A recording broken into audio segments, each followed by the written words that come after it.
I first met you a couple of years ago, you had this group on a Friday night that I remember you telling me that there were tons and tons of young people coming along. Do you want to say a bit about that and then kind of what changed afterwards? Yeah, so I'll go in first. So it was pre-pandemic, let's go. And it was absolutely, so we had the site of where Lewis's church is, we had outside, we had a football cage, and then we had all of inside as well, and it was absolute carnage. We could get 40 to 50 kids easily come every single night, every single week, and it was just too much. It was, as I was saying, they would come for an hour and a half, and there could be 40 kids there who I didn't even know the name of. You know what I mean? I didn't even have opportunity to have a conversation with, and they would cause all kinds of trouble. We talked about, I said outside and inside caused problems because they were just everywhere. There was nothing we could, and but at the time, I've painted that in a bad light. It still had its pros, but at the time we thought it was brilliant. We were like, oh, how good is this? We've got so many young people coming into our church on a Friday night. It's so good, but really we weren't actually having that many intentional relationships with the young people. It was just more behavior management, kind of controlling the crowd more than actually building those good relationships. Fair enough. Yeah, so it was quite challenging in a lot of ways. And so what changed then? Over lockdown, we had a lot of thinking, didn't we, Nathan? We spoke quite a bit about how can we handle this behaviour, and we had a few meetings with you, Andy, and you shared a few things to think about, and we did a few detached meetings with the kids during lockdown as well, and we realised that when we reduced our numbers, when there's less of them, they're a little bit more engaged and more excited, and they're not trying to egg each other on and just try and cause a lot of hassle.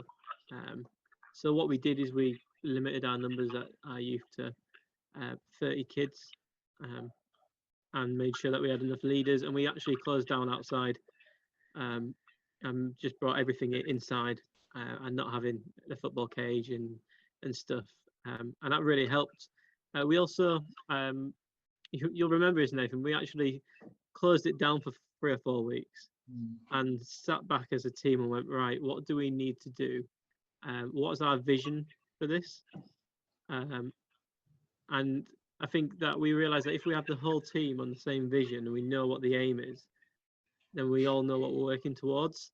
So we did that. What else did we do? We did loads of stuff, didn't we, Nathan? But it was hard. We also gave them prayer cards. I printed off like little prayer cards that people could put on their fridge, just to remind them that the youth group's happening, and just to pray for it. So a real change, through a process. And I mean, would you say just the theme of this learning community is about listening to Spirit and responding? Would you say that you could sense God at work in that process? I mean, I don't want to put words into your mouth, so say no if you didn't, but I thought it'd be good to ask. Yeah, well, I was just thinking that as Nathan was saying, we had one point where it was a bit of a nightmare. The behaviour was really bad and stuff. But one of the kids that started coming when it was at Nathan's group, when he was at the other site, about 4 years later, so that's 4 years later to like this year, he came on one of the kids came on an Alpha course, and he gave his life to Jesus at that Alpha course. And it's like to see God working over basically 4 years, and seeing him through this whole journey from not being interested and probably being part of that crowd who caused a lot of problems to now being like a bit of a young leader for us, helping us, and it's just been amazing. Wow, that's fantastic. It's really great to hear stories like that. And so, I got the chance to come and visit you guys a couple of weeks ago, and one of the things you were talking about was starting a small group. Do you want to say a bit about where the thinking for that came from, and why now at this time? Yeah, I can go on to that. Yeah, in terms of like, isn't the spirit, it's definitely, the thing is, it's always, we always knew this had been the right thing to do as well. Particularly the community that it's based in. It's one of the more poorer parts of York, and we knew it was the right place to be. And there wasn't always quite, didn't seem to be going right. And I think it's just, we were younger then, we kind of got a bit more excited about, oh, look how good the group looks with all these people. Whereas now we're a bit more, actually, it's more about intentional one-to-one personal relationships. And we'd rather have a smaller group who, as I say, we can have those kind of opportunities to invite them to alpha courses and stuff with then just chaos. But then it's because of that, because we've got now a smaller group, but we've got a group who we've got really good relationships with some of them. And some of the more key regulars, like, we literally can't get them to leave. They come, they're outside the door half an hour before we start, and they literally stay until we've said the closing prayers and we turn the lights off, and they're like, "Oh, right, we have to go now." And we were like, these kids love it, that we need to do something with these, something more, offer something more for these young people.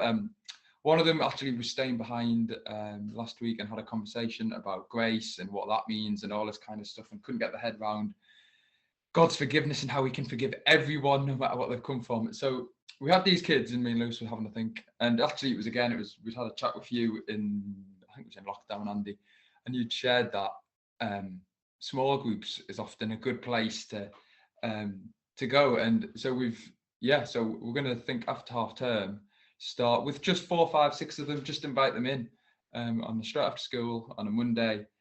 And we don't really know where it's going to go yet. It's just going to be time for them, create a space for them to come and hang out, do whatever they want to do, but with the intention that we might be an hour, we might have a little 5-minute Bible study at the end, a 5-minute question, a 5-minute something to talk about faith. And then just as the weeks go on, we just hope that 5 minutes becomes 10 minutes, and then that 10 minutes becomes 15 minutes, and that 15 becomes 20 minutes. And by the end, hopefully the small group's actually just a Bible study, and they come down and just want to talk about God for an hour. So that's the vision, and that's what we're going to go for. Awesome. And so you've got your Friday group in a way, but then you're going to start your small group with young people that have come from that. Then that's amazing. It's really good. Well, guys, thanks for sharing. That's really inspiring, and wish you well in the next steps and with your small group that's starting after half term. Cheers. Thanks so much. Thank you, Andy.